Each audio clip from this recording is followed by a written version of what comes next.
Hello my dear student.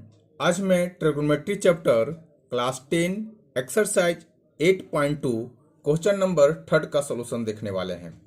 तो guys question number 3 में आपको बोला गया है tan a plus b equal to √3 and tan a minus b equal to 1/√3। अगर a जो एंगल है ग्रेटर है b से तो हमें a और b का वैल्यू फाइंड करने हैं, जबकि एक ग्रेटर होना चाहिए 20 से। तो गाइस सॉल्यूशन की ओर आते हैं। क्वेश्चंस में आपको जो दिया गया है उसे पहले लिख लेंगे। tan a प्लस बी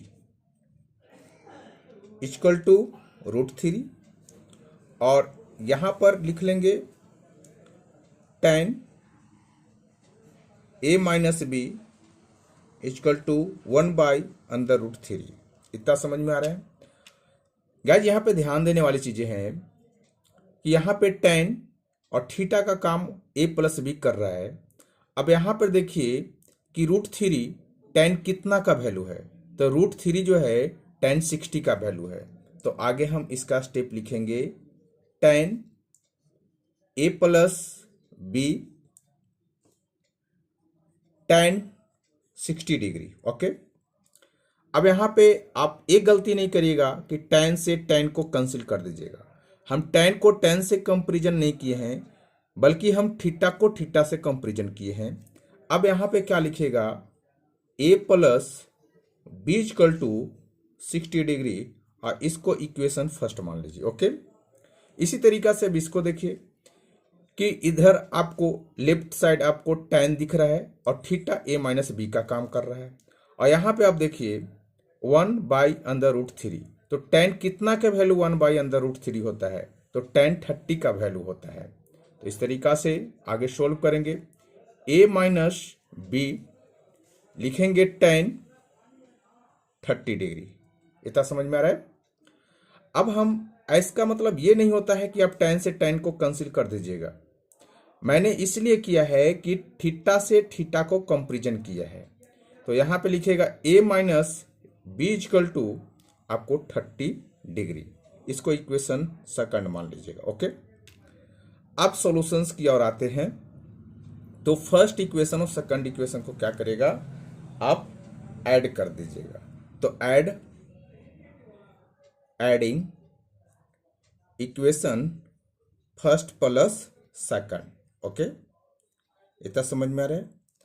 अब यहां पे समझने का प्रयास करिए, आ जाएंगे समझ में आपको। फर्स्ट इक्वेशन क्या है, a plus b equal to 60 degree और आपको सेकंड b क्या है, यानी सेकंड इक्वेशन क्या है आपको a minus b equal to 30 degree. अब देखिए b जो है प्लस में है और b माइनस में, तो क्या हो जाएगा, कैंसिल हो जाएगा। a और a मिल करके क्या हो जाएगा, 2a हो जाएगा। a और a मिल करके क्या हो जाएगा, 2a हो जाएगा। और 60 और 30 क्या हो जाएगा, 90 हो जाएगा। अब बताइए a साइड मल्टीपल्स में है, o साइड जाएगा डिवाइड में हो जाएगा। तो एंगल a बराबर क्या लिखेंगे, 90/2 कैंसिल करेंगे क्या हो जाएगा आपको 45। ओके, तो आपको a का जो वैल्यू निकल के आया, आपको 45 डिग्री निकल के आया। अब जो यह जो वैल्यू निकल के आया है गाइज, इस वैल्यू को आप इक्वेशन फर्स्ट में या इक्वेशन सेकंड में आप पुट कर दीजिएगा तो b का वैल्यू निकल के आ जाएगा। तो चलिए हम पुट करते हैं। Putting the value of a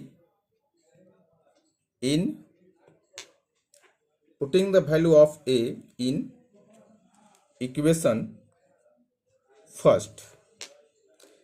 first क्या है गाइज, इक्वेशन फर्स्ट जो है, तो गाइज इक्वेशन फर्स्ट क्या है, a plus b equal to 60 degree. Light चला गया था। तो अब देखिए यहाँ पे a बराबर हम कितना लाए हैं, a बराबर देख लीजिए 45 लाए हैं। तो a की जगह आप रख दें 45 degree plus b equal to 60। अब यहाँ पे देखिए b बराबर क्या हो जाएंगे, इधर प्लस में है, इधर आकर के माइनस होगा, 60 माइनस आपको 45 करेंगे तो b का वैल्यू कितना आएगा, घटाएगा 10 में से 5 गया 5 में से आपको 4 जाएगा तो आ जाएगा 1, यानी b का जो वैल्यू आएगा आपको 15 डिग्री आएगा। तो आंसर जो आएगा गाइस, आंसर हम लिखेंगे a इक्वल टू 45 डिग्री और b equal to 15 degree. Question में आपको पूछा भी गया था कि a जो है आपको क्या होना चाहिए, ग्रेटर होना चाहिए, a जो है आपको ग्रेटर होना चाहिए b से। एक बार एक्सप्लेन कर देते हैं। क्वेश्चन में आपको बोला गया था tan a plus b equal to root आपको अंडर रूट 3 और आपको tan a minus b equal to 1 by under root 3। हमने यहाँ पे क्या किया कि आपको थीटा का वैल्यू दोनों जगह क्या किए, आपको यहाँ पे रूट 3 दिया गया था, 60 रूट 3 होता है। यहाँ से हमने थीटा इक्वल टू थीटा का कंपेरिजन किए तो a plus b equal to 60 आ गया। इस तरीका से सेम कंडीशन यहाँ पे किए और इक्वेशन फर्स्ट का इक्वेशन सेकंड को हमने क्या किया, ऐड किए। अब ऐड करने के बाद मेरे पास क्या निकल के आया, a का वैल्यू निकल के आया। इक्वेशन सेकंड में या फर्स्ट में पुट कर देने के बाद आपको b का वैल्यू निकलता, हमने क्या किया है कि इक्वेशन फर्स्ट में पुट किया, b का वैल्यू निकल के आया तो आंसर गाइज आपको ये हो जाएंगे। तो उम्मीद करते हैं कि आपको समझ में आया होगा। सेकंड क्वेश्चन के यार मतलब कि इसका 4 क्वेश्चन की ओर ले चलते हैं। तो गाइज क्वेश्चन नंबर 4 आप देख लीजिए। क्वेश्चन नंबर 4 में आपको बोला गया है कि state whether the followings are true और फॉल्स। जो आपको स्टेटमेंट दिया गया है ये सही है या गलत है, जस्टिफाई योर आंसर, आंसर के द्वारा आपको जस्टिफाई करने हैं। फर्स्ट में दिया गया है गाइज आपको sine a plus b equal to sine a और b दिया गया है।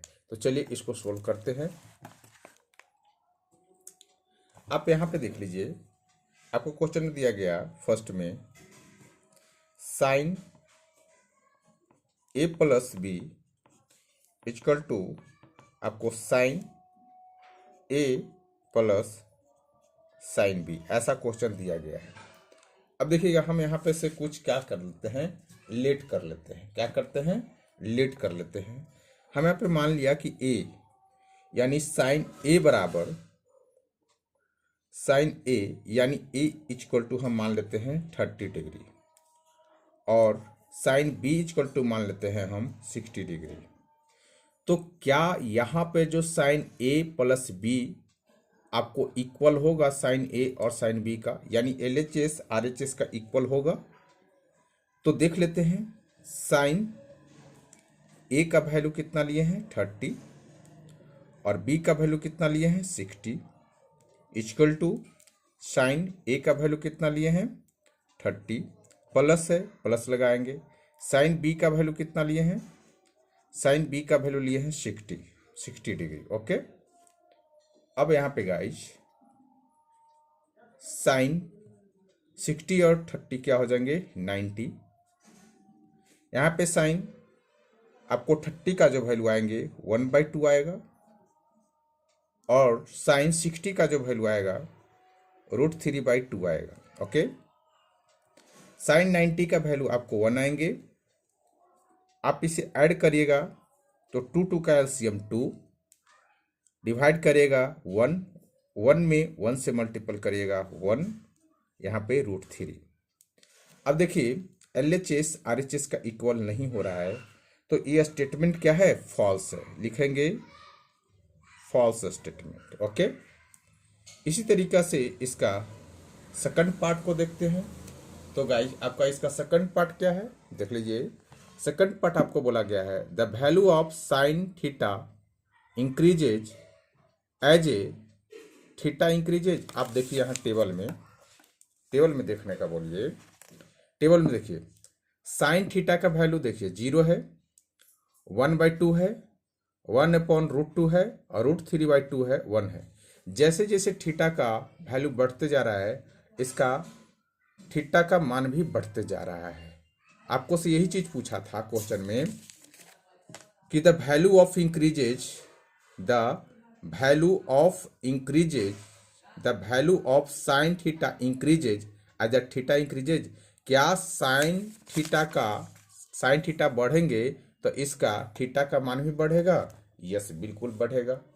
तो यहाँ पे सेकंड जो स्टेटमेंट हो जाएगा आपको क्या हो जाएगा? ट्रू हो जाएगा। क्या हो जाएगा? ट्रू हो जाएगा, क्योंकि साइन थीटा 0 से चले थे तो 0 हुआ, और 90 पर गए थे तो क्या हो गया? आपको साइन 90 का वैल्यू आपको 1 हो गया, तो 0 से लेकर के 1 हो गया, तो इंक्रीज किया है। ओके, तो ये इंक्रीज किया है।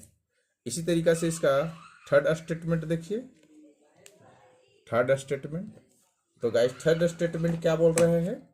थर्ड स्टेटमेंट देख लीजिए। बोला गया है थर्ड स्टेटमेंट में, the value of cos increases as the value of cos theta increases, क्या कॉस थीटा का वैल्यू इंक्रीज करेगा तो थीटा का वैल्यू भी इंक्रीज करेगा? ऐसा पॉसिबल है? तो देखिए यहाँ पे, देखिए समझने का प्रयास करिएगा। कॉस थीटा में आइए, तो यहाँ पे 0 का वैल्यू है, और थीटा का वैल्यू जब इंक्रीज कर रहा है, देखिए जब इंक्रीज कर रहा है तो थीटा का वैल्यू क्या हो रहा है? घट जा रहा है। आप चलने थे कहाँ से? 1 से 90 डिग्री पर जैसे ही पहुंचे तो आ गया 0। तब जैसे आप कॉस थीटा की ओर बढ़ रहे हैं थीटा से, तो थीटा का वैल्यू धीरे धीरे क्या हो रहा है? डिक्रीज कर रहा है। तो ये जो आपको स्टेटमेंट बोल रहा है, the value of cos theta increases, cos theta का वैल्यू आपको इंक्रीज करेगा तो थीटा का वैल्यू इंक्रीज करेगा? बिल्कुल नहीं। ये क्या हो जाएगा? आपको फॉल्स हो जाएगा। तो थर्ड का जो आंसर हो जाएगा गाइज, आपको फॉल्स हो जाएगा। स्टेटमेंट इसका क्या होगा? फॉल्स हो जाएगा। The value of cos theta increases, तो ये फॉल्स हो जाएगा। ओके, क्यों?